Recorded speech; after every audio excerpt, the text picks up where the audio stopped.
You're listening to Nature as Beloved, Nature as Self, a podcast about wilderness Christian mysticism.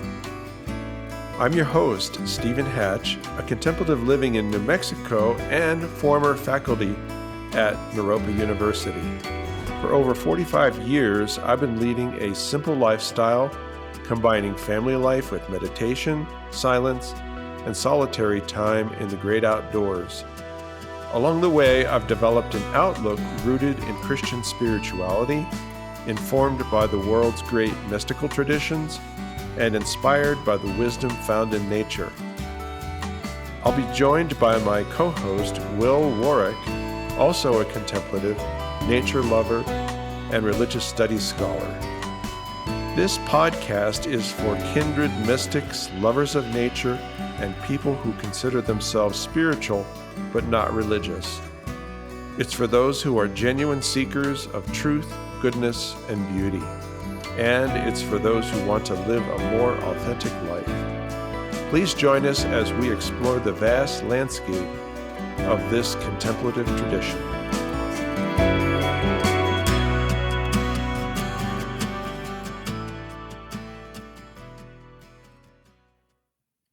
Hello again, and welcome back to part 2 of our series on the history of Christian mysticism.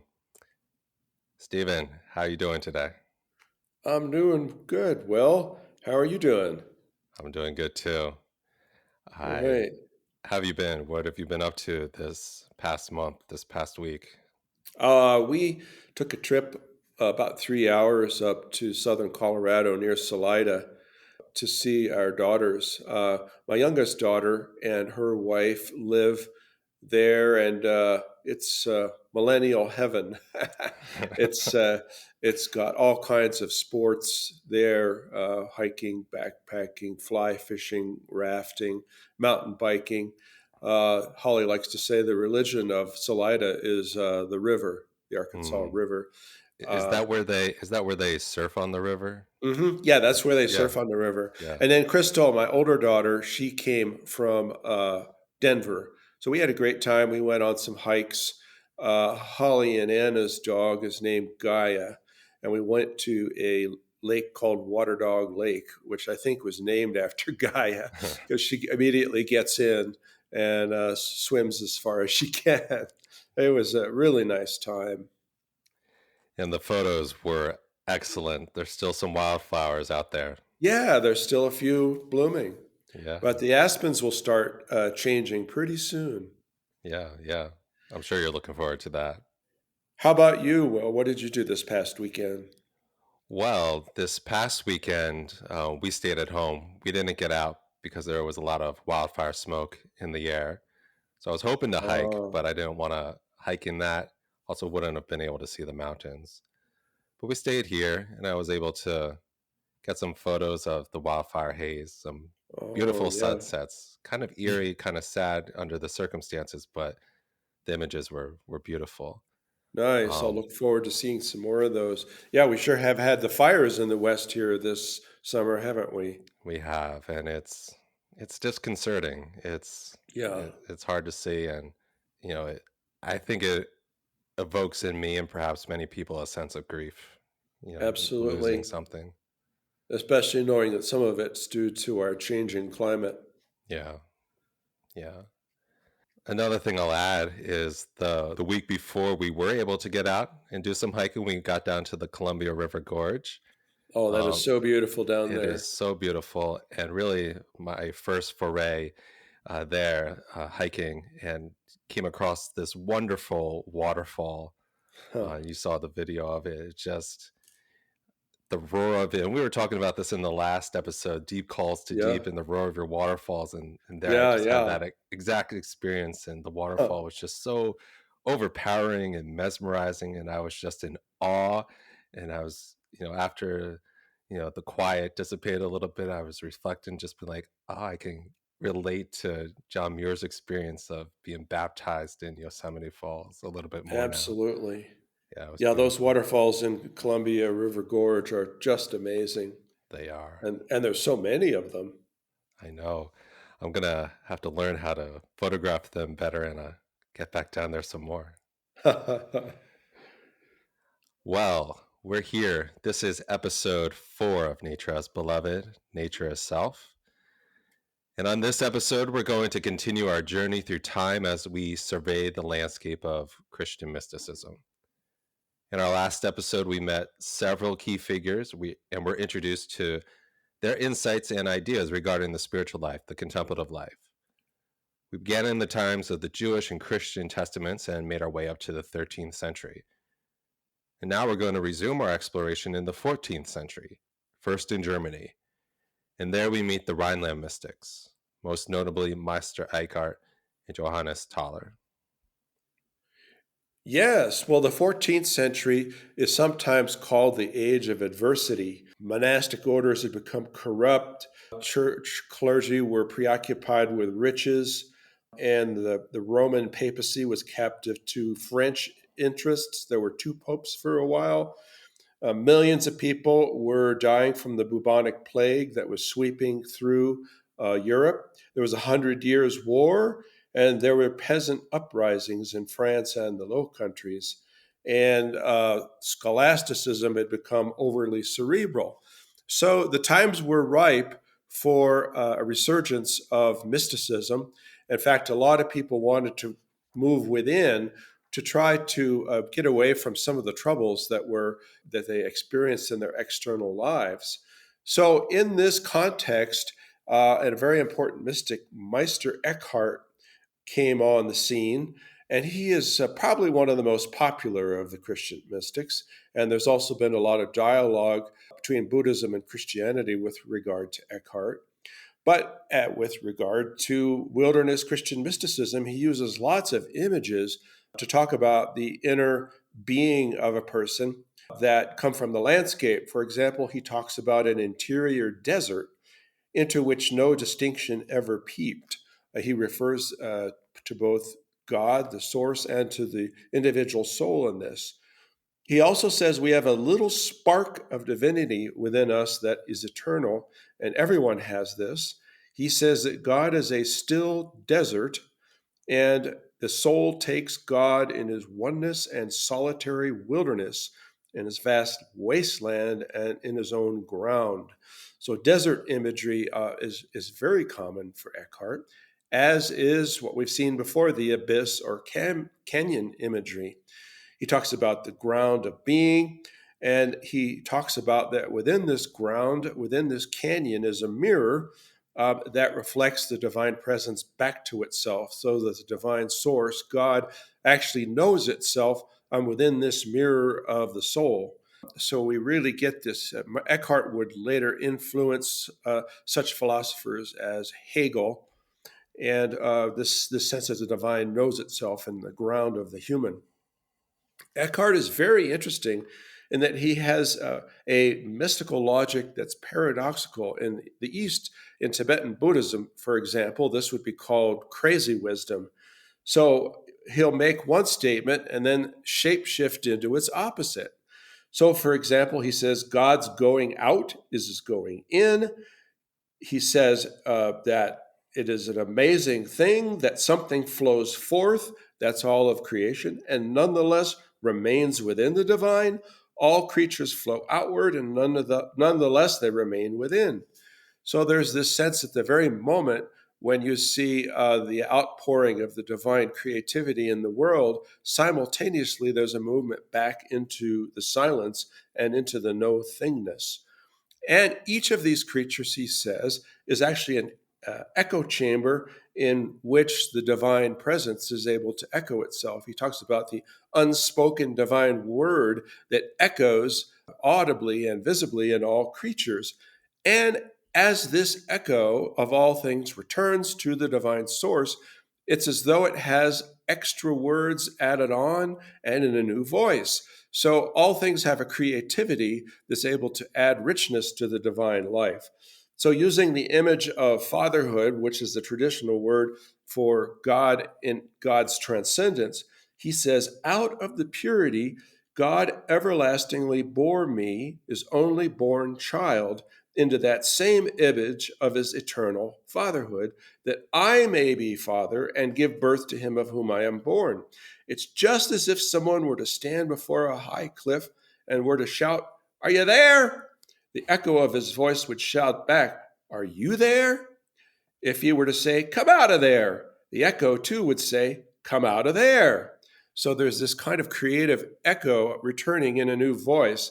And for a lot of Christian mysticism, and when we really see it in Eckhart, there's this sense of surprise that's meant to come out of it. So the point of creation is surprise. And so there is also this sense that the divine knows itself in our seeing of the divine. Eckhart's most famous quote probably is this: "The eye with which I see God is the same eye with which God sees me. My eye and God's eye, one seeing, one knowing, and one love." So there is this sense that the divine sees itself through us. I think of the image used by the 13th century Spanish Sufi mystic Ibn Arabi, who basically says that it's like the divine looks into the mirror and looks into the reflection of the divine eye in the mirror, and in that pupil sees another figure there. In other words, us. So, in the reflected image, changing the metaphor from echo to mirror image, there's somebody else there. So, there's this sort of fascinating interplay of union. Yes, the reflected image is completely dependent upon the one standing in front of the mirror.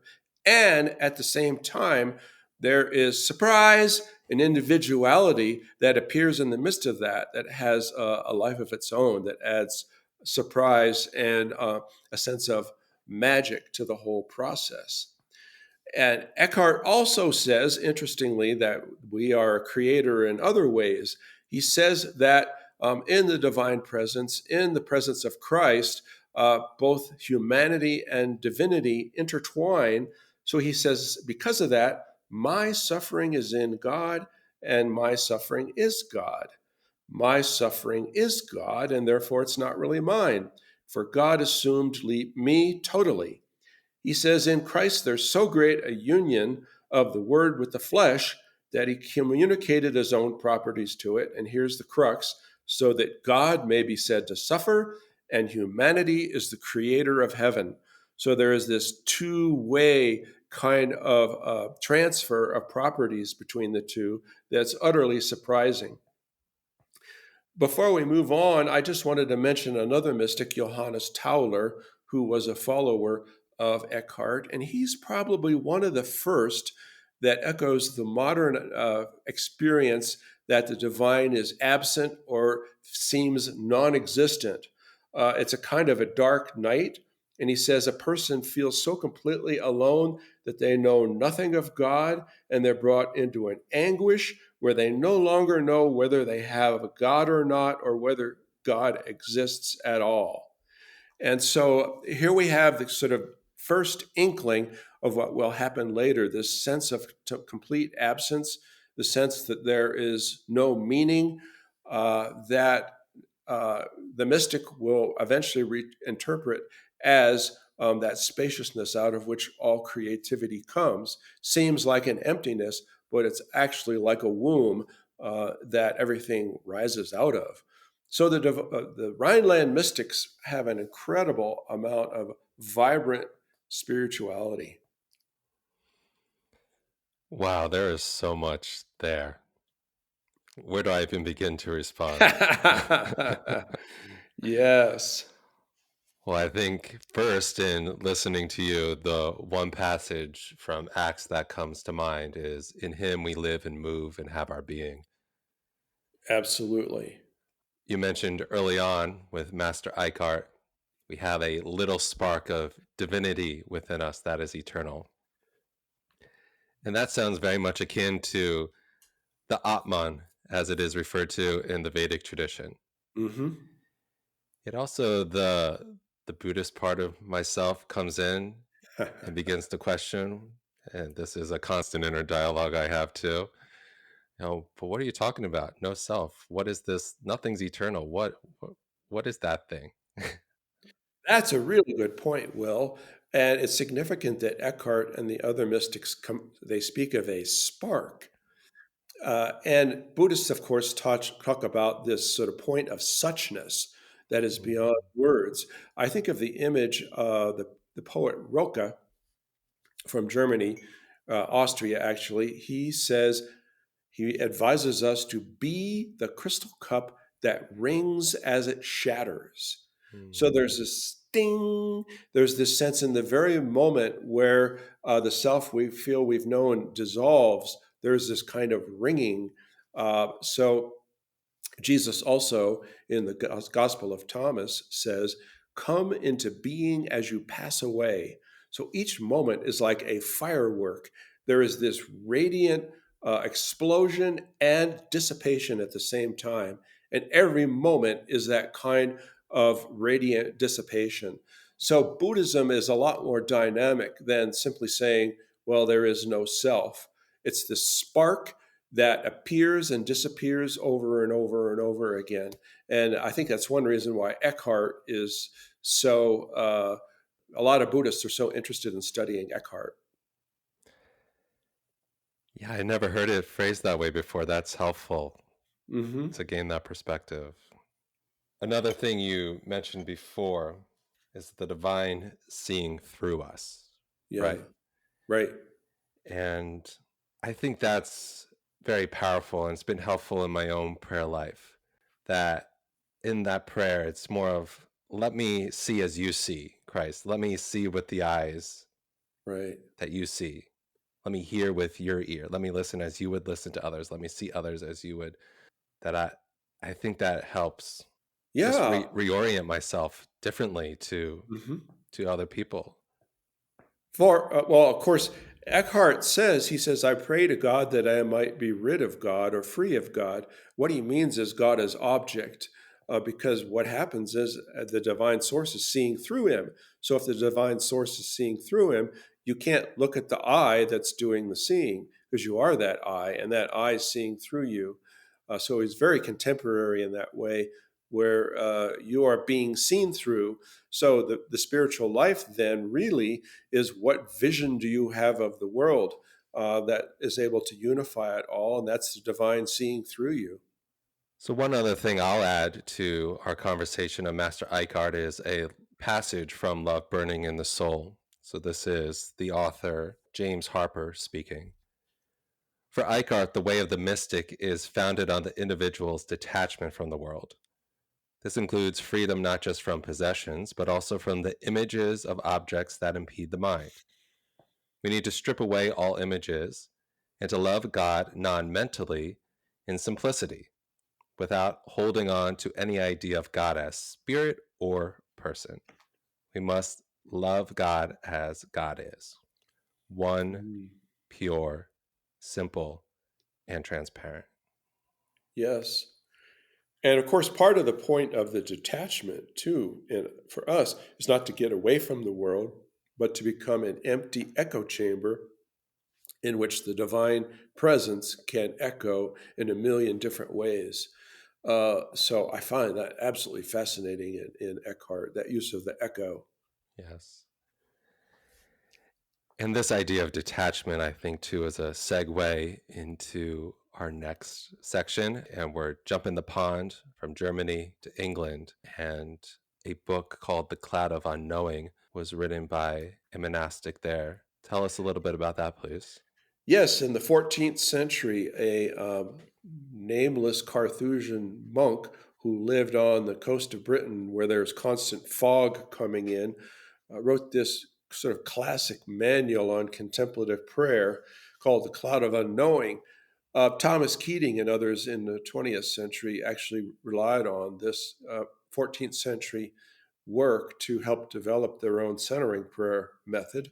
So the author of this book, he says he's a 24-year-old Carthusian monk. Carthusians were devoted to silence. He says, "Now you say, how shall I proceed to think of God as God is in himself? To this I can only reply, I do not know. With this question you bring me into the very darkness and cloud of unknowing that I want you to enter. Thought cannot comprehend God, but by love, God can be touched and embraced, never by thought. In this darkness, we experience an intuitive understanding of everything material and spiritual without giving special attention to anything in particular. So it's as though there's this general fog in which the presence of God dwells that all things come out of. In fact, he says that with this love, which is the only way of knowing God, and he often calls it a desire, he says the blind shot of contemplative love with the arrow of a love that longs can never miss the bullseye. For by love we can find God and experience him and reach him. And here the author of The Cloud is using that image, a famous image of God. It's a mathematical image from the Middle Ages that says that God is a circle whose circumference is nowhere. In other words, it's an infinite circle, and whose center is everywhere. So that means you and I and the bird over there, the coyote, and the mountain, we're all a center of this circle. So he says you can never fail to reach the bullseye because all things are in that center because of the infinity of the divine. He also has a playful kind of view of the self that he says that it's hidden in God. He says, I counsel you to playfully cover and conceal your desire from God, for to hide something purposely is to cast it deep within your spirit.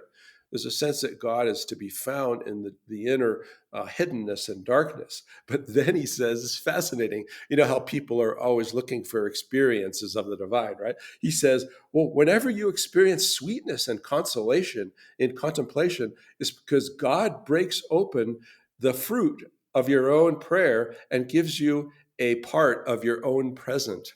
I love that. So there's a sense in which your own self is kind of your awareness of the delight in your own self is mediated to you, and it's relational. So it's absolutely beautiful. So the cloud of unknowing has a lot of riches to it that we'll uncover in future podcasts. Yeah, so the cloud is part of the via negativa pathway, That's right. and that relates to the Vedic concept of neti neti, not this, not this. Yes. Again, this emphasis on going beyond just thought. And I Hmm. remember when I was in your course the first time when we were in this section in my journal, I was often just writing beyond thought, go beyond, go beyond, go beyond. Yeah. Yeah. And I think then and for a while, it was always somehow transcendent thought as if an upward movement beyond thought Hmm. away. But over time, coming to realize, no, it's beyond thought and it's a downward incarnational movement also to go beyond thought and tap into the heart, into a sense of feeling and embodiment is also going beyond just Beyond. thought. Yeah. To So actually true. feel and to experience and not just, again, be stuck in the head, but to step into reality Right. beyond just the thought of it. Well, and the Zen tradition also goes beyond thought, but it's very much in the world. It's basically saying anything that you see or experience in your senses, you can't really ultimately put words to it. So Mm. it's a transcendence that's in the world. And then there's that wonderful John Muir quote, who we're going to get to a little later: beauty beyond thought, everywhere, everywhere. Absolutely. Yes, Yes. yes. So I just want to mention another mystic of Britain in the 14th century, Juliana of Norwich, or Lady Julian, she's sometimes called. It was during a time when massive amounts of people were dying in the bubonic plague.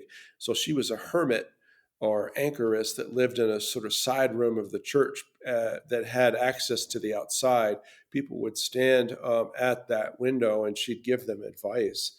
She's incredible. In this time of amazing death, she sees a buoyant positivity that is almost difficult to fathom how she could feel so positive. So she says that our sensuality and our substance are totally occurring inside of God. She says, we are enclosed in God. God is enclosed in us. For in my vision, I saw surely that our substance is in God and that God is in our sensuality. And in the same instant and place in which God, the soul, is made sensual, in the same instant, God exists inside of that sensuality.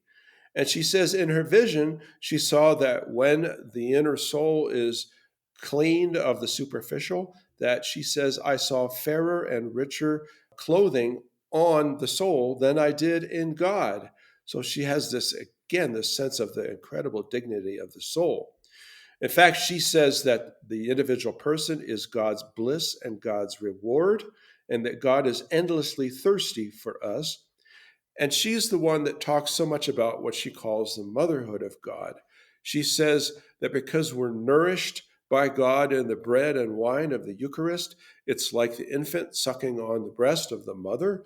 And because we're enclosed inside of God, it's like being inside of a womb. And she also sees motherhood involved with tenderness, and especially for people who thought of God as a sort of judgmental male, she realized in her visions that there is this kind of tenderness which we find in a mother. So she's a very important mystic, and she's also the one that says that in the end, all shall be well, and all shall be well, and all manner of things shall be well. So she's able to look beyond this plague where 30-40% of the population of Europe was perishing and see this buoyant spirituality. And that's very beautiful. That quote, all shall be well, is one that I can simply rest in. Yes. Well, in the spirit of brevity, we're going to keep moving through time, so we're sure to make our way to the present day. We're jumping ahead now to the 16th century, now in Spain, and we are introduced to two mystics, John of the Cross and Teresa of Ávila. Yes, these are important mystics, and it's interesting to realize that members of their family were actually Jewish and then converted to Christianity. So they were ostracized by both Jews and Christians many times because probably they were the first interspiritual uh, members of the Christian mystical community. Teresa of Avila was a fiery, feisty woman who was a part of the Carmelite order, and it had grown lax in her time, and she came in and reformed it. She said there was too much gossip in the monastery, and she wanted it to be oriented toward the inner life. But she wrote a book called The Interior Castle, and she says, we consider our soul to be like a castle made entirely of a diamond or very clear crystal, in which there are many rooms. If I had understood as I do now that in this little palace of my soul dwelt so great a king, I would not have left him alone so often. The Spanish mystics often use uh, royal imagery because there were very strong kings at the time who brought a sense of order to a Europe that had been fragmented. So she saw this as a generous kind of king and a God who is noble that dwells within the soul. One of these rooms, really two of these rooms of the interior castle, she talks a lot about the sense of being absorbed into God. You get this sense that there's an interior magnet where the divine dwells, and we are endlessly pulled like an iron filing into that magnet. So she talks about the prayer of quiet and the prayer of union, in which we are drawn. We can't see what we're drawn toward. And there again is that way of unknowing, but we know that we are drawn inwardly into our source. But at the same time, there's a certain creativity in her spirituality where she says that we actually, quote, build up God. She says that we can build the dwelling where God dwells. And she says, well, it seems like I'm saying that we can build up God and take him away, since I'm saying that God is the dwelling place and we ourselves can build up this place. And indeed, we can. She said, giving one version of a later Carmelite, Brother Lawrence of the Resurrection, who talked about the practice of the presence of God, the sense that God is within our practice, the sense that the divine is completely immanent there. not just something out there we're trying to get to, but is actually very close to us in our practice. Now, Teresa was good friends with John of the Cross, who wrote a famous book, The Dark Night. And he is so important in talking about this movement in the spiritual life, where at first we have consolations, and then the spiritual consolations start to dissipate. And I saw this in so many of my students at Europa who wanted experiences, and the experiences would go away, and they thought there was something wrong. Does this mean there's something wrong with me, or does this mean the experiences weren't true? Well, John of the Cross speaks to our age because he says that what happens is at first we taste spiritual sugar, but then, as the Hindu would say, we're meant to become sugar. So we are meant to interiorize the experiences that we've had of consolation and actually practice and become those. We allow them to flow out of us to others. So he says we learn to let go of our spiritual sweet tooth, is what he calls it, so that we can become one with the all, or what he calls general loving awareness. Very important insight that when we start to merge with and become the all, we may not have individual experiences that are distinguished by the other parts of our life where we don't experience, because everything becomes divine. He also is very important in using wilderness imagery like the Rhineland mystics. For example, he says that this mystical wisdom in contemplation will occasionally so engulf a person in its secret abyss that she will have the keen awareness of being brought into a place far removed from every creature. She will feel that she's been led into a remarkably deep and vast wilderness, into an immense unbounded desert. The more delightful, savorous, and loving, the deeper, vaster, and more solitary it is. So this desert, this abyss, is a name for the place within out of which all things emerge. So of course it's going to seem empty. Of course it's going to seem dark. It's like the night sky out of which all of the multitude of stars are able to shine.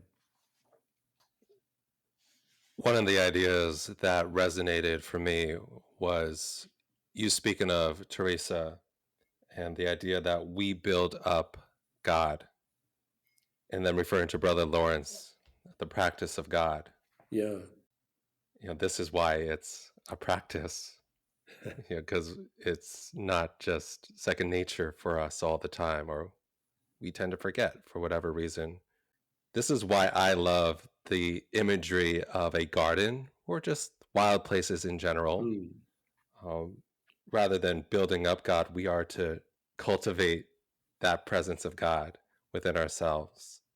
Just Yeah. like the plants and the trees need water and sunlight, it is a practice for us, and we need to create the conditions in ourselves so that God can flourish in us. That's right. And Teresa uses that imagery as well. At first, it might seem like we're laboriously carrying bucket by bucket of water to the garden. But Mhm. later, she says it becomes a full flowing spring or stream that waters it. And I was wondering if you could speak a little bit more to that idea of consolation, desolation, perhaps the dark night of the soul that you were Yeah. referring to with John of the Cross. Because here's where I'm thinking, and I just want to get your feedback. You know, is it that we're meant to live in a heightened state of awareness all the time where it is blissful, euphoric in that consolation mode? Or do you find that once the consolations or the insights are internalized, that it's more characterized by a peaceful steadiness? Do you know what I mean? Absolutely. A peaceful steadiness. It's definitely a peaceful state, and it's really cyclic. So we have some sort of an insight. The insight disappears. We're meant to practice and interiorize it. When we do that, then new insight occurs. It disappears. We practice and interiorize that. So it's sometimes John seems to use things in a linear fashion, and we know by experience in our current time that things are more cyclic, so that it's not like we'll never again have consolations. It's just that we interiorize them, and that enables new insight to come, because truth is endless. And we do need to have perceptible insights to know in what direction to throw our faith. That is, our ability to practice when we can't necessarily see it. We do need to have a glimpse at first, so then we can keep practicing and practicing as if we're seeing that glimpse, and then that enables us to see new glimpses. So it's really a beautiful movement back and forth. Obviously, if you didn't have the glimpses disappear, then if you lived in a constant state of vision, after a while, you wouldn't know it was vision. There would be nothing to distinguish it. You need the yin and the yang. You need the disappearance and the appearance. But underneath it all, this kind of peaceful state that includes them both. God as the all. Yeah, that makes a lot of sense. Thank you. Mm-hmm. So we're still in the 16th century, and now we're going to take a look at Protestant mysticism and egalitarian spirituality. Yeah, so I consider myself a Protestant mystic, and there is so much richness here that people have lost sight of. Basically, what happened in the 16th century is there is this turn inward to where people are increasingly aware of the individual self in a way they never were before. They're not identified with the church, they're not identified with society, they're not identified with the group, but there's this focus on the self. And so Protestantism really focuses on the individuality. You might say that the mystics, the Catholic mystics of the Middle Ages were proto-Protestants, and that they had this individual experience of God. It's one reason they were often persecuted, burned at the stake, and killed, because they were saying, well, the divine dwells within me, and I can find the divine without necessarily having to have the church. Within this was the idea of what was called the priesthood of all believers. They started to do away with the idea that there's classes of clergy and lay, and that everyone has a sense of priesthood within them. Now, the thing that's interesting is as this new awareness of the I, of the first person individuality came to birth in the 16th century, it was viewed as very painful. You might think of it as the adolescent time we all go through, where we're not so identified with our parents or family or peer group, and we suddenly realize that we're this I, or as Heidegger would say, a being thrown toward death. And it is terrifying. It's the reason why so many teenagers feel suicidal. I know I went through that for a time in my late teens, but society was going through this time. And on the scene comes a Lutheran mystic named Jacob Boehme, who says the same thing occurs within God. He says when the divine, who he calls the Ungrund, the unground or the abyss, turns within to know itself, it's extremely painful. And he used the analogy of the sun. You think of it, in the sun, there's all of these hydrogen atoms, right? They're all of valence of positive one. And the gravity, that's the inward drawing, which corresponds to our wanting to know ourselves, go within, is trying to draw all these hydrogen atoms into the center of the sun. But they resist each other because they all have the same charge, plus one. But the gravity of the sun, that's the divine self-knowing, is so great that it draws these hydrogen atoms together and overcomes the resistance, and they fuse into helium atoms. But all that resistance has to go somewhere. So what happens is there's an immense explosion, and the helium atoms explode outward. And so here we have this world. So Boehme says that in God, there has to be a mirror in the world in order for the divine to know itself. Otherwise, this first person knowing would be too imprisoning. Similarly, in the human person, we need the mirror of nature, of all of creation, and of special figures like Christ, or we might say the Buddha, in order to see ourselves who we really are. It's a second person knowing in the mirror. So in this Protestant tradition, there was quite the awareness that first person knowing by itself can be incredibly painful. In the midst of this time, there was a group of Protestant mystics named the Contemplative Spirituals. Sebastian Franck was one of them, and Caspar Schwenkfeld. They were German. And they started to realize that no group, no church really is the true church. So they started talking about the invisible church. And Franck was ahead of his time in talking about Turks, who would have been Muslims, as being a part of this. He says anyone who's a true seeker, who seeks after the divine, is a part of this sort of individual community. And oftentimes, Franck and others are referred to as a Heraclitus of the spirit. Heraclitus is the Greek philosopher who said you never step into the same river twice. So they had a time-based view of community rather than necessarily space-based. So I think this is important for people in our time who often can't find a community, a spiritual community that's what they need. And it enables us to go through the day and see that we have instances of that community spread out over time rather than in one place. So you might get up in the morning and see the sunrise, hear a coyote. There's one instance of feeling tied to spiritual community. You might meet a friend for coffee. Later, there's another instance. You might have a conversation with your roommate or your partner. There's another instance. You might go on a walk and experience wildflowers and the beauty of that, another instance. And you might even go to a meeting of an organized spiritual community, and there's another instance. Or you might record a podcast like this and like we're doing. Record a podcast. Yeah. Yeah. Another instance of spiritual community. So this group called the Contemplative Spirituals, or the Invisible Church, led directly into another group called the Quakers. And the Quakers, my background on my mom's side, were Pennsylvania Quakers, the Brintons. And Howard Brinton, a distant relative of mine in Pennsylvania, was very important in bringing the mystical dimension back into the Society of Friends in the modern time. So basically, the Quakers said that absolutely every person has this inner light of Christ within them. So you see here, there's the Protestant focus on individuality. This included Native Americans, Black people, and others. So the early Quakers were perhaps the only group that kept their treaties with Native peoples, and they were also at the very beginning of the abolition of slavery movement. And so they worked for social justice. Why?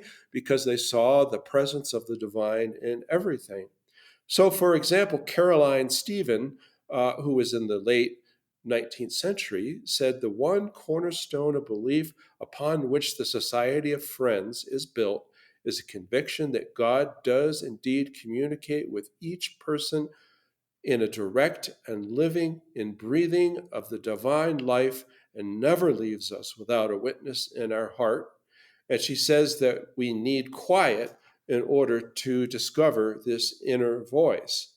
But then she says that we have an experience that if we attend to this voice, we realize that all people have this inner divine spirit within them.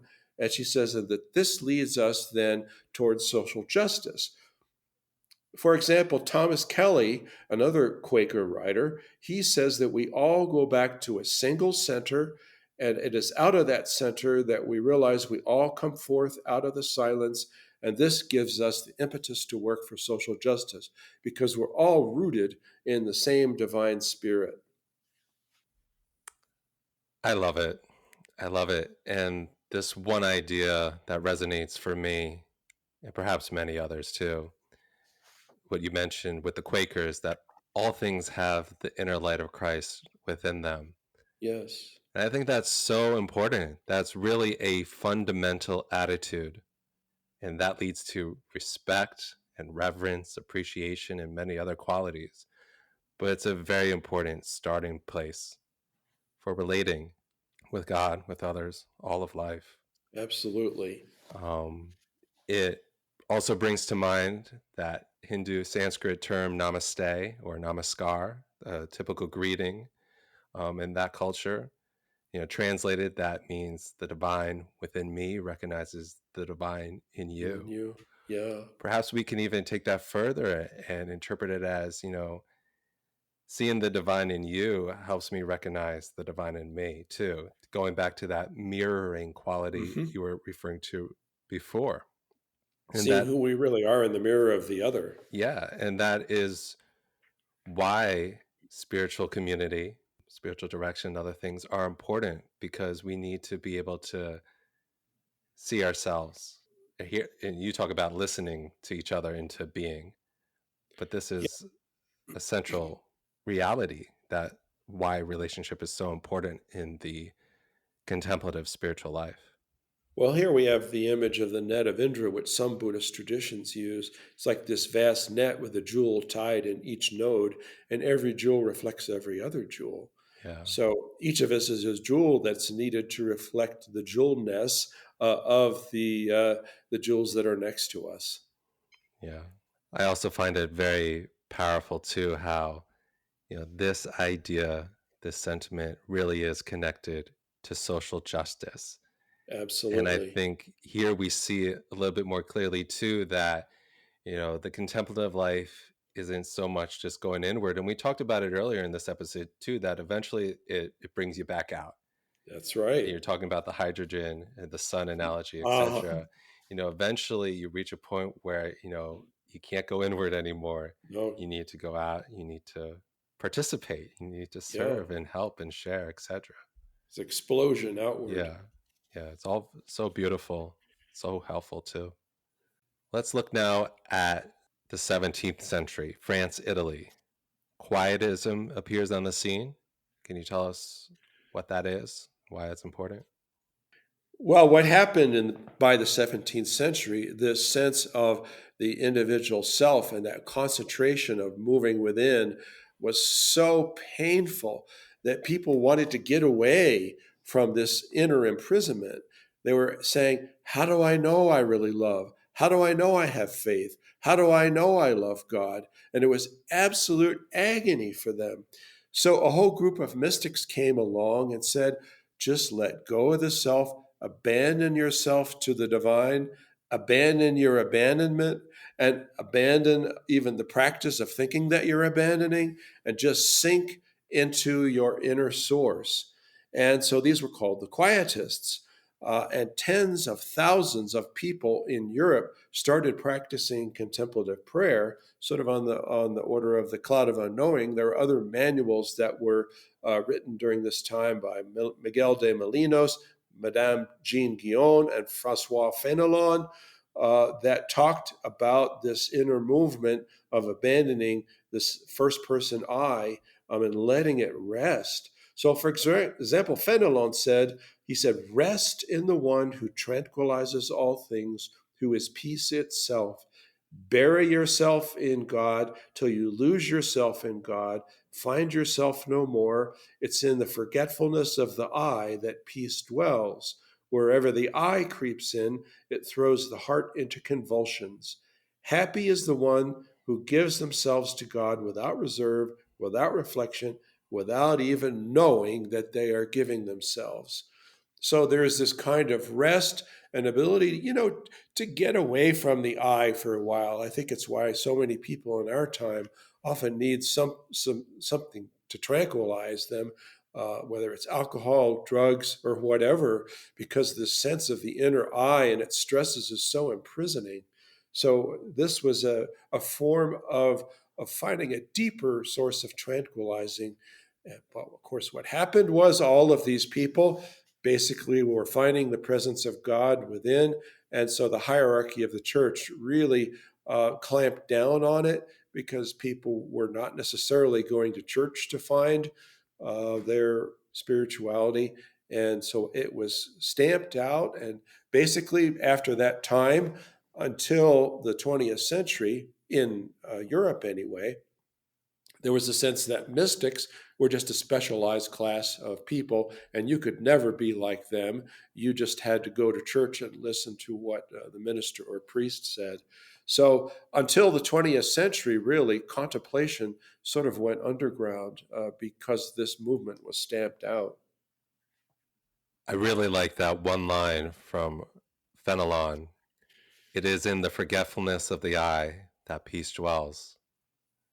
Yes. And yes, you talk about how some will use alcohol or substances to tranquilize that pain and suffering. Yeah. And yet, the contemplative path and these practices offer an alternative to that. That's It's through correct. prayer and meditation and community that help us tap into that peace, as well as go into nature. That I think has its own effect. I've certainly found, and I mentioned this in the waterfall experience at the beginning of the episode, that there are just moments in nature where awe and wonder are so overpowering that all the thoughts just dissipate. All that chatter, the ego chatter, just quiets. And in that space, there is a great peace that springs forward. That's right.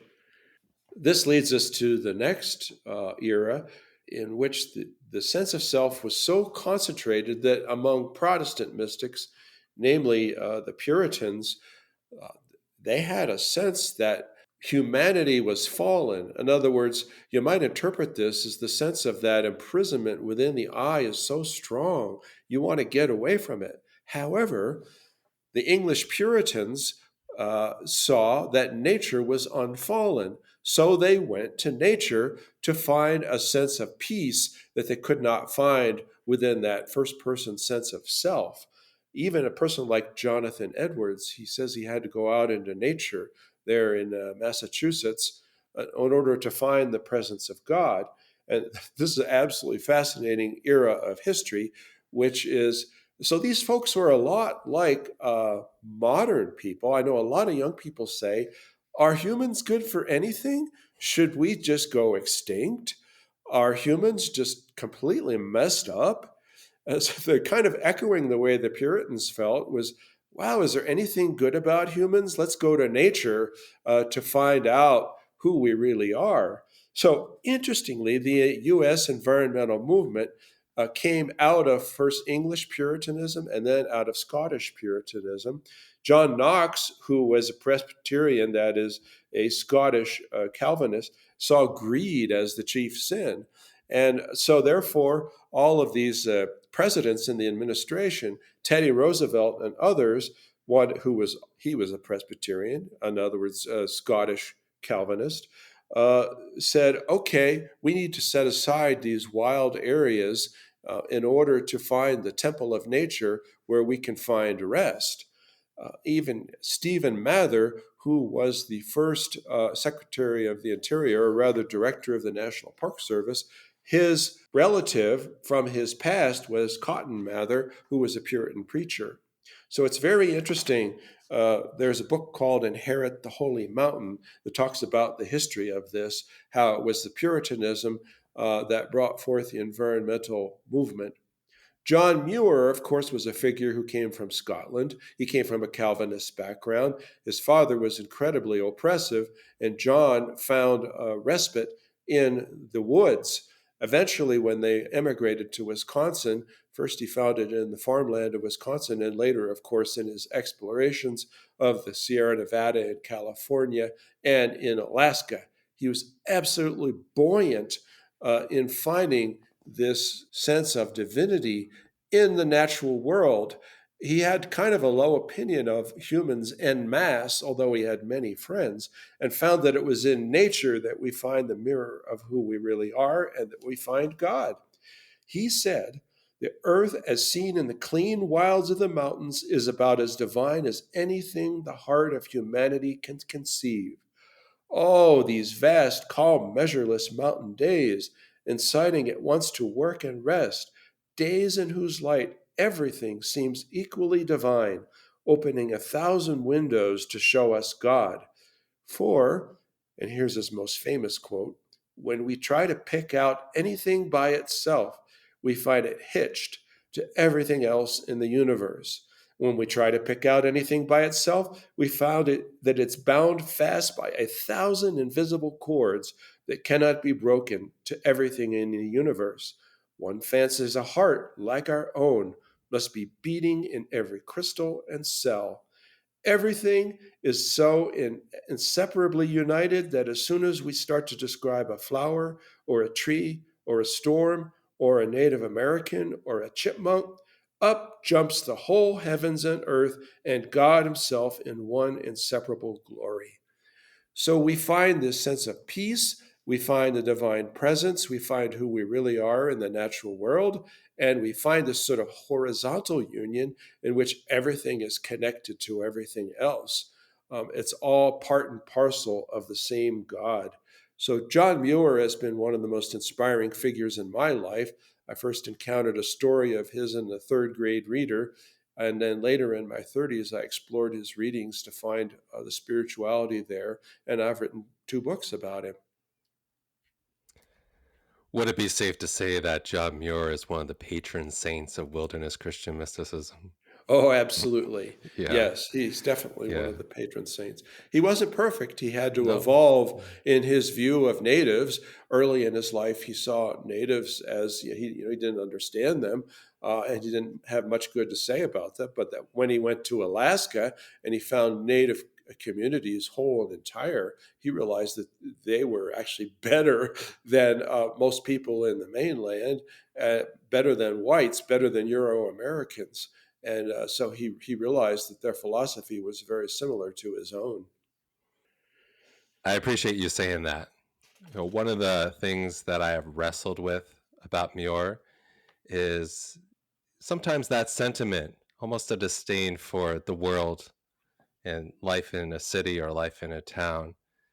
And I confess sometimes that's been my attitude at times, but I do see over the past few years that there's been a softening and a reorienting. And just as there is so much beauty in nature, yes, there is equally as much beauty in people, in humanity. And there are parts of community life, city life that are important. Absolutely. It's important to remember John Muir's background. He has a Calvinist background that saw humanity as flawed and Mm, nature as pure. So that, understanding evolves, and we realize now that a lot of the nature that many of us find is in our towns and within ourselves. I mean, we have yeah, ecosystems that live inside of our GI tract, yeah, millions of organisms. So, yeah, there's an evolution of understanding. And I'm sure if Muir were alive today, he would agree.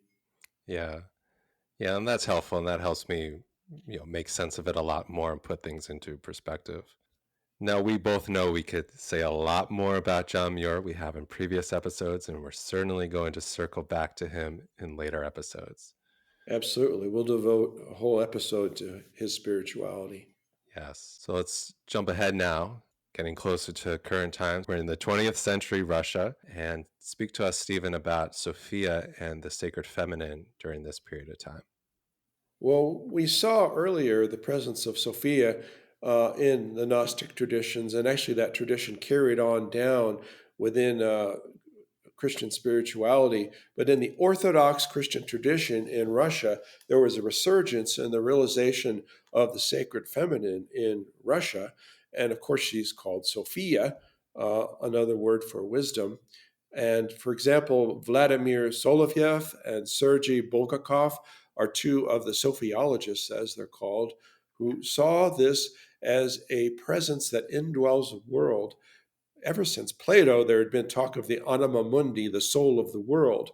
So they talked about that and their experience. They had a real devotion to Sophia, to the sacred feminine, and they saw her as this presence that indwells the world that's just as divine as the transcendent God, a presence that indwells the world who holds it together. So, for example, Solovyev said if the soul of the world were to stop unifying everything through herself, all created beings would lose their common relationship. The union of the cosmos would fall apart into a multiplicity of individual elements, and the organism of the world would transform itself into a mechanical mass of atoms. So it's Sophia, it's this presence that holds it all together, who dwells within the world. And after the Sophiologists, there was a real resurgence, as there is today, of a realization of the sacred feminine in the Christian mystical tradition as in the world. Very important because whereas spirituality of God tends to be transcendent or beyond, and it is a vertical union, either to go beyond or into the depths of the soul, a spirituality of the union of the sacred feminine tends to be horizontal. We just saw in John Muir talking about that kind of web of life, everything hooked to everything else. That is the sacred feminine. And in fact, Muir talked about it as the mother at times. But the Sophiologists really help us remember that union is horizontal and that is the presence of Sophia.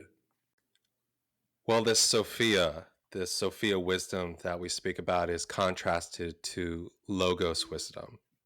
Yes. And it's also this idea of the yin and the yang. And it's really the harmony of both these elements that help us to experience more of the fullness and richness of God. Absolutely. Sophia is another big idea for the wilderness mystic. Oh, and we will devote many of our episodes to her. And Sophia is something that I'm sure Thomas Merton was familiar with. He had quite a devotion to Sophia and has quite a few writings about her. And Thomas Merton's chief insight, he was a Trappist monk, of course, in the 20th century. He first wrote Seven Storey Mountain about his entrance into the monastery. Thomas Merton, who is probably the most popular mystic of current times, his chief insight is that the true self is a hidden mystery. So, you know how we are in our time? We're endlessly analyzing the self and all the different personality types and our cultural background and our biases, and that's very good. But Merton reminds us that just as the divine essence is apophatic, beyond image, and hidden in the darkness of unknowing, so is the true self. And so we need to be able to respect both our own self and that of others and just let it be and have a subjectivity all its own. So he says, finding our heart and recovering this awareness of our inmost identity implies the recognition that our external everyday self is to a great extent a mask and a fabrication. It's not our true self. And indeed, our true self is not easy to find. Like God, it's hidden in obscurity and nothingness at the center of our being, where we are in direct union with God. He says, God as is hidden within me, and I find God by hiding in the silence in which God is concealed. He says that the true self, like the God in which it is rooted, is like a shy wild animal who will not come out unless all is silent and quiet. But he says even the silence is not something that will make the true self reveal itself, but it's a condition in which it will appear if it wants to, or it will not appear if it doesn't want to.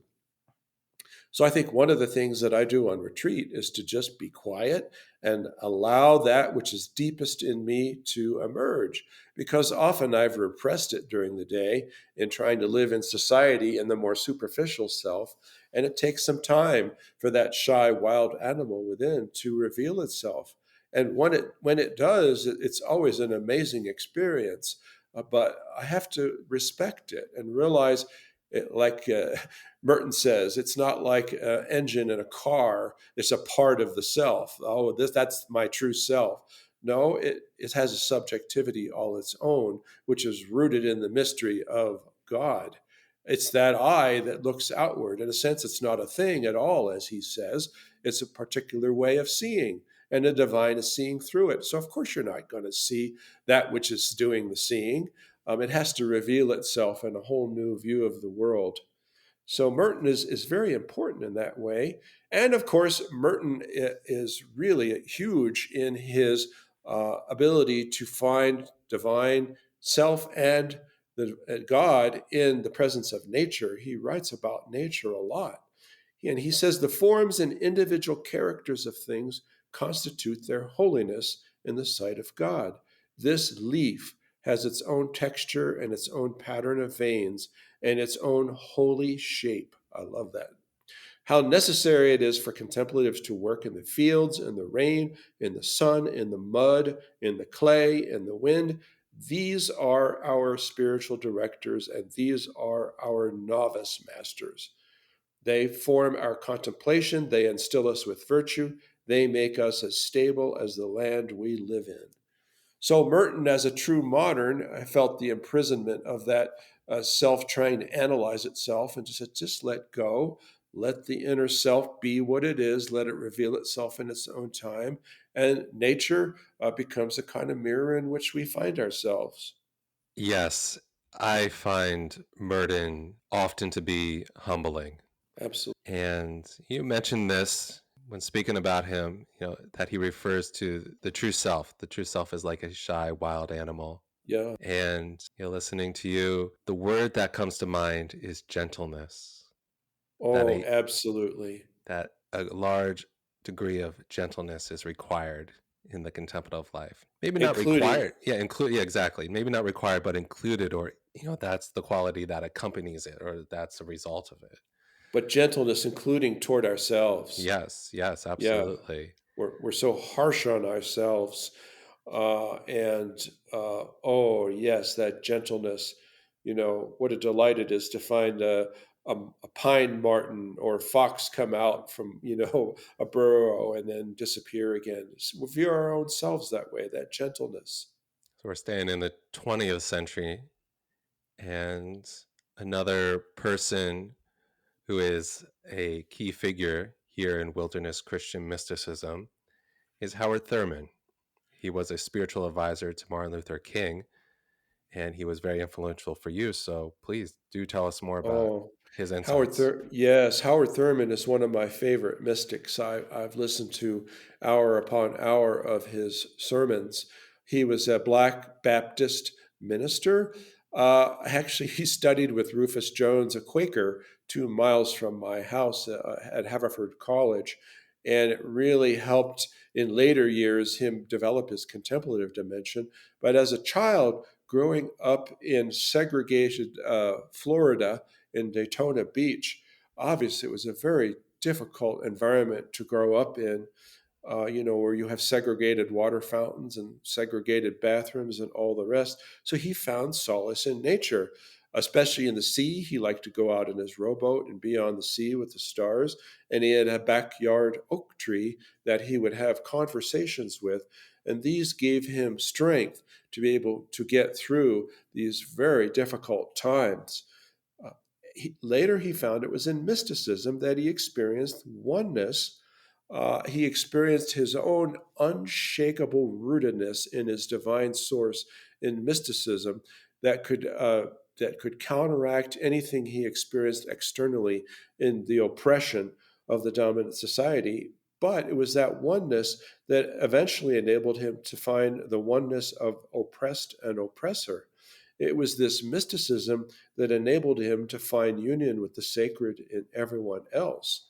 So he's very important. He says that as within the tight circle of our personal uniqueness, when we move down into ourselves, he says we come up inside every other living person. You don't go this way horizontally, he says, which is the way of the sociologist and the political philosopher.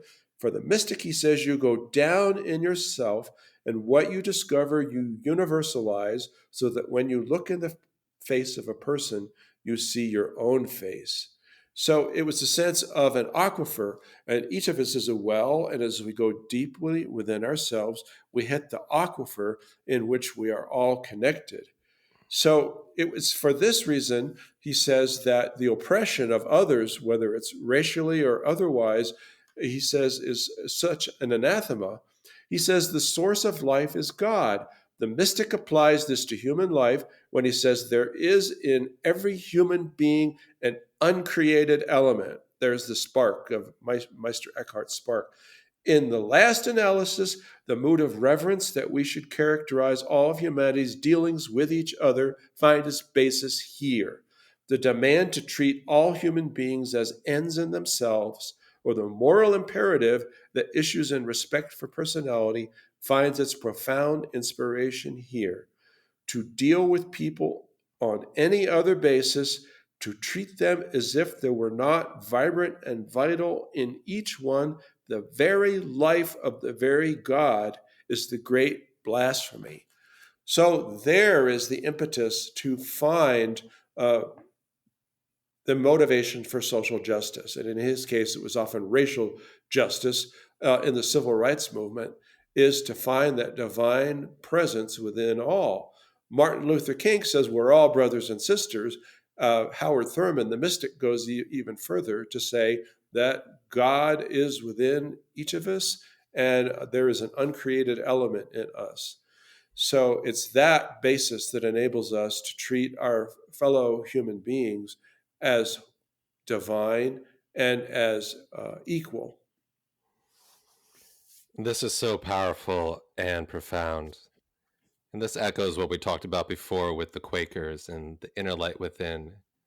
Yes, This attitude, it just evokes a profound sense of respect and reverence and seeing everyone with dignity. That changes everything. it really does. So mysticism as the basis of social justice. And of course, of environmental justice too, because the same divine spirit, as we've seen throughout these just two-part series, is in every creature, every species. Yes, yes. And there's this idea of contemplation in action.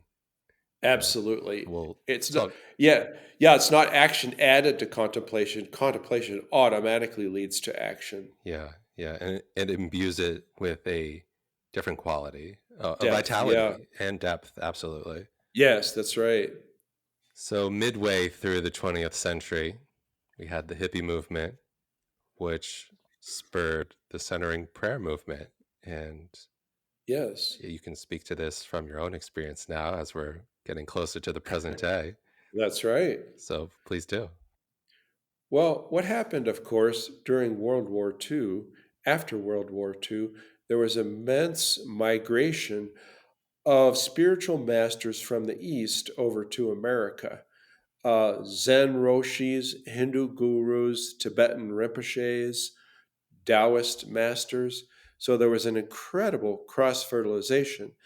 And the hippie movement, tired as they were of 50s America, that was hierarchical, and they called it the establishment, where greed was the chief motivation for so much of in corporate life, really got interested in the Eastern religions. And it was quite, first you have the Beat movement with Gary Snyder and Philip Whalen and Ann Waldman and others who were very interested in Buddhism, which actually harkens back to the Transcendentalists uh, who Muir loved. Emerson and Thoreau actually read some of the Buddhist texts that were available at the time.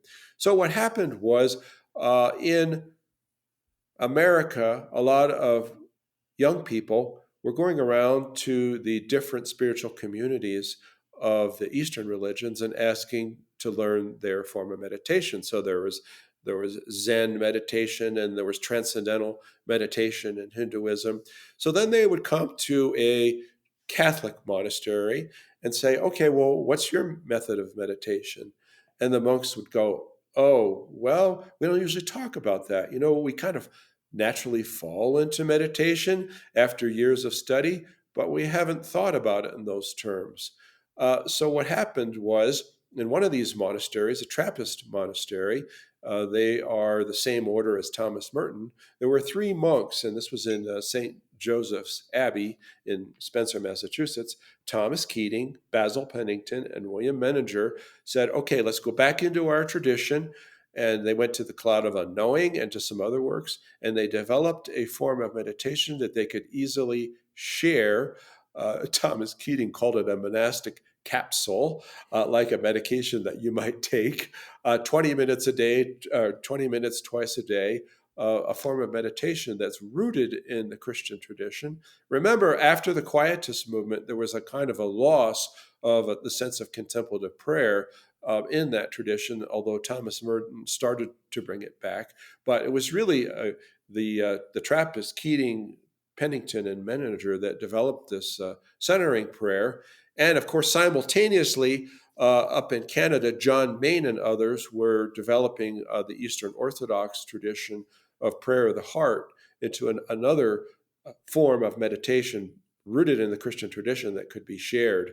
So it was really the hippie movement and the transfer of cross-fertilization of East and West that really is the root of the resurgence of Christian mysticism in our modern time.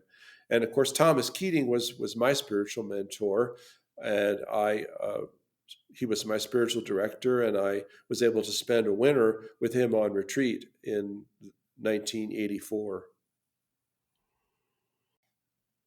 Is centering prayer something that's part of your spiritual practice still, or have you adapted it in other forms? I've adapted it into a kind of wilderness contemplative prayer because what attracted me to centering prayer in the first place was the natural imagery that was used. The imagery of the inner abyss, canyon, the sense of that there's a magnet within, and that I'm a magnetic rock being drawn into the center. So I've adapted it and call it wilderness contemplative prayer, but it's essentially an adaptation of centering prayer. So we're nearing the end here, and our last stop as we make our 360 scan of the horizon, our last stop is in the 21st century USA, a mystic by the name of Tessa Bielecki. I first met Tessa when Thomas Keating brought me to the Christian and Buddhist dialogues at Naropa University in Boulder. She was vibrant, Carmelite mystic. She's kind of a re-embodiment, reincarnation of Teresa of Ávila, very earthy. She was in a spiritual community called the Spiritual Life Movement, a Carmelite community of men and women. First, they were in Sedona, and then when Sedona got too built up, they moved to Crestone, Colorado, and eventually the community broke up, and then she became a hermit with another member of the community, David Denny, who was a priest, a lovely man, incredibly gentle and kind. And currently they live as what she calls urban hermits in Tucson, Arizona. But the Spiritual Life Institute, remember the Carmelite spirituality of John and Teresa? I didn't mention too much about it in the interest of brevity, but it was very much a bridal mysticism of finding the divine as a kind of a beloved. And so Tessa really, as well as the spiritual life community, emphasized that. She said, mysticism is not disguised sex, sex is disguised mysticism. In other words, there's a deeper love, a love for the whole, a love for the divine, a love for the earth, and that what we call sex is just one instance of that. It's a much deeper eros. And so we visit her, my wife and I, every winter, her and David in Tucson. And Tessa takes us out to the saguaros. And I have never seen someone so excited about an element in nature as Tessa. She's in her 80s, but she could just as well be in her, like a 4-year-old. She is so vibrant with love, and she's in love with life, very youthful. But she finds the sense of experience of Christ in the saguaro cacti, which is, if you've ever seen them, each is a complete individual. Some of them take humorous forms, the way their arms are all twisted and contorted. As she knows them by name, as she visits these saguaros on the trails that she loves. And there's very much an earthy Christian mysticism there, in which there is a love affair with the divine present in the saguaros and in the desert in general. So very much a mystic of the desert, and especially of the Sonoran Desert. But Tessa is one example of where spirituality is headed these days, which is toward a kind of a love affair with the divine found in nature, which is absolutely necessary if humanity is going to continue. So, hence, our wilderness Christian mysticism, I think, is an outgrowth of this kind of spirituality. Whereas before, whereas many of the Christian mystics found this love affair with between the individual and God, now there is a movement outward to finding that all of creation, including nature and including other races and cultures, there's a love affair with them. In other words, we can't truly live justly in the world unless we have a kind of a love affair with the cultures that are endangered, with the species that are endangered, and the landscapes that are endangered. So there's a sense in which we will find them all as a beloved, and in which we will find them all as mirrors of our own self. So it is wilderness as beloved and wilderness as self. Amen to that. So well said. I want to go back to that quote that you shared with us, because you left out half of it. Mysticism is not disguised sex. Sex is disguised mysticism. Eros, great soul desire for oneness, is the beginning of mysticism. Absolutely. I think that second part too adds that emphasis. That great desire for oneness is so vital for us on this journey. Which is what Eros is all about. Yeah. Yeah. Say a little bit more about Eros. What exactly is Eros? Eros is, the early Greek philosophers said it was the desire of all things for each other. Gravity was viewed as a form of Eros. All things on the earth seek their center, in the gravity. An acorn, according to Aristotle, is motivated by Eros to become an oak tree. The stars circulate according to Eros. Everything in seeking that which is other is motivated by Eros, the union with the other. So Eros is much wider than just sexuality. And in our time, unless we get in touch with this wider Eros, we probably won't survive as a species. Yeah. We need to fall in love not just with another person or other people, but with the creation as a whole. Yeah. Yes. Love is the answer, as they say. Absolutely. So much needed. Well, I'm also thinking too, as you talk about Tessa, I can see the images that you've taken of the cactus and even of your time there. So I have a clear image in my mind of the playfulness and vitality. I've not met her. I've not spoken with her before, but been introduced to her work via your photos. And also in your class, you had us read her book on Teresa of Ávila. So that was an introduction to both of them for me. Holy daring. Yeah. Yeah. Yes. We've come a long way. We have completed this 360 view of the landscape. And hopefully for you, our listeners, this gives you a sense of what's here in Wilderness Christian Mysticism. Hopefully it gives you something to look forward to as well, because we're going to come back to many of these figures and these spiritualities and explore them in more depth in future episodes. So we hope you will continue with us on this journey as we share with you this tradition. It's been great having this dialogue with you, Will. I appreciate all of the points that you brought up and where you filled in for where I forgot some things. I've so much enjoyed our conversations. We're still early on, but this is a really enjoyable process as we figure out how to do this thing. Absolutely. Well, peace be with you, Will. Same to you. Peace be with you. Dear friends and listeners, we've come to the end of this episode of Nature as Beloved, Nature as Self. Thank you for listening. If you enjoyed this episode, please let us know by liking, commenting, and sharing this episode with others. If you have a question you would like answered, are interested in learning more about a topic, or would like to pursue one-on-one spiritual direction with either of us, you can write to us at natureasbeloved@gmail.com. You can also find us on Instagram at natureasbeloved. For daily photos and quotes, you can follow Stephen on Facebook or Instagram at the Stephen Hatch Outlook. And for more information about Stephen's books, you can find them on Stephen K. Hatch's Amazon author page. Until next time, may you continue to walk in beauty, be well, and stay wild.